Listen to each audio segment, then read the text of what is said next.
Hi friends, వడలు ఎలా ready చేసుకోవాలో మీకైతే చూపిస్తాను చూడండి ఫ్రెండ్స్. వడలు అయితే 12 గంటలు మినపప్పు నానబెట్టాలి. మినపప్పు నానబెట్టాక మిక్సీలో వేసుకోవడమే ఫ్రెండ్స్. మిక్సీలో మినపప్పు,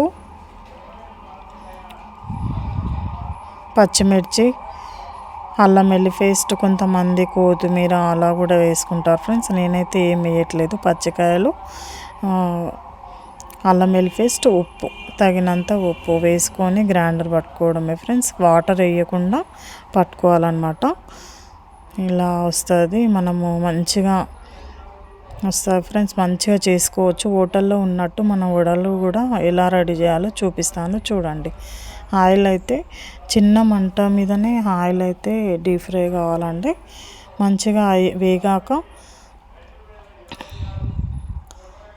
చిన్న మంట మీద ఇలా చేసుకోవడమే ఫ్రెండ్స్. చేతికి కొంచెం వాటర్ అద్దుకొని రౌండ్ అప్ చేసుకొని వడ ఇలా చేసుకోవాలి. చూడండి ఎంత బాగా వస్తున్నాయి. మధ్యలో హోల్ చేసుకొని వేసుకోవడమే ఫ్రెండ్స్.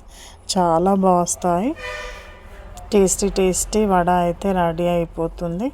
మీరు కూడా చూడండి నేను ఎలా చేస్తున్నాను.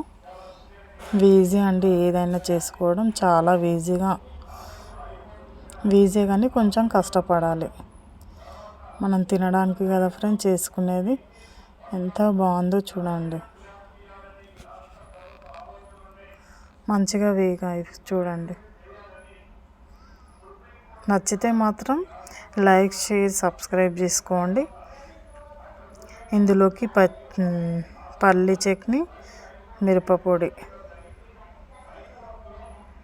మేమైతే ఇక్కడ తినేసాం ఫ్రెండ్స్. చాలా బాగుంది టేస్టీ అయితే.